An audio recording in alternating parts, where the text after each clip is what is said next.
Chez Jaguar, ils sont environ 200. Qui sont-ils? Ce ne sont certainement pas les montgolfières qui sont présentes derrière moi sur Chamblay et qui tentent d'établir un record du monde.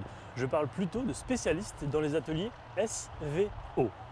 Féline, agressive je dirais même, mais surtout ultra sportive, je vous présente aujourd'hui sur Testcars la Jaguar F-Type coupée dans sa version SVR.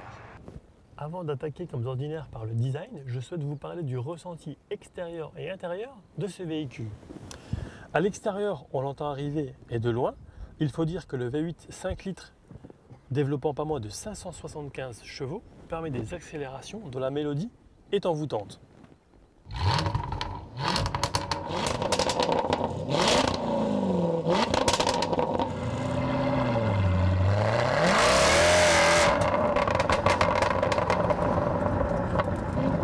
Même en phase de décélération, ça fait esquisser un sourire.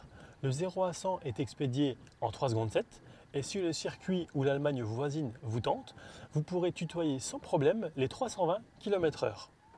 À l'intérieur, il y a différentes commandes qui vous permettront d'être relativement discret ou au contraire de réveiller le quartier en exerçant une légère pression sur le bouton Start.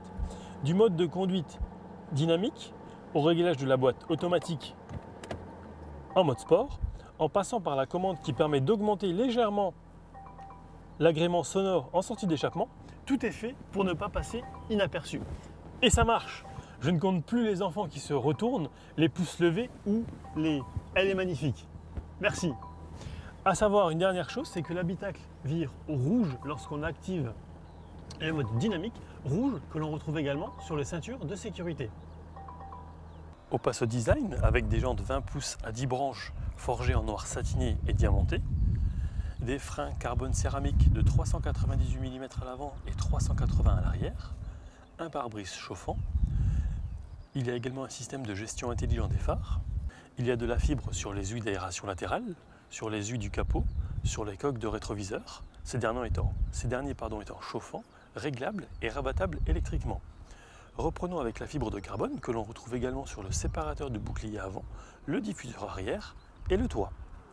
Dernière chose, ce véhicule dispose du haillon électrique, de capteurs avant et arrière, sans oublier la vraie caméra de recul avec plusieurs angles de vue. En ouvrant la portière, on remarque tout de suite le seuil de porte en acier éclairé aux couleurs de la marque. Intégré aux portières, il y a les commandes électriques des sièges. On peut par ailleurs en mémoriser plusieurs si le véhicule est roulé par plusieurs personnes. Une fois installés, les sièges sont ultra confortables et maintiennent très bien.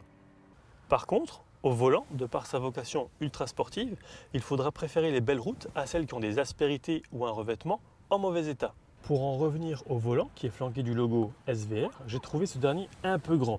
Il dispose de beaucoup de commandes, mais l'on ne s'y perd pas pour autant.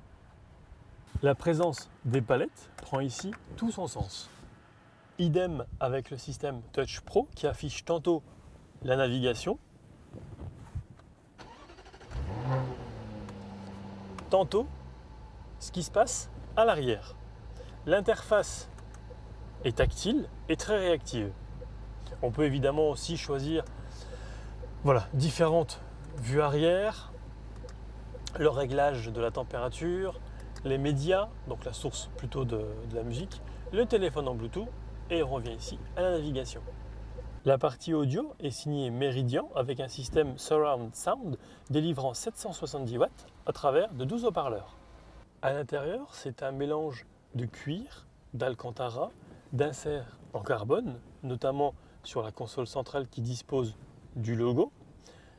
En dessous du système d'infodivertissement, on retrouve une clim bizone, mais aussi le réglage des sièges chauffants et ventilés sur 3 niveaux. Si ce véhicule vous tente, tel qu'il est là, il est affiché à 164 000 €. Confortable, cet avion de chasse anglais dispose d'une sonorité redoutable. Ses accélérations vous scotchent littéralement au siège. À part des suspensions trop fermes, difficile de lui trouver des défauts. Après la Lotus que vous retrouverez exclusivement sur l'application, vous retrouverez cet essai sur le site internet, sur les différents réseaux sociaux, sur Riff54 et bien entendu sur l'application.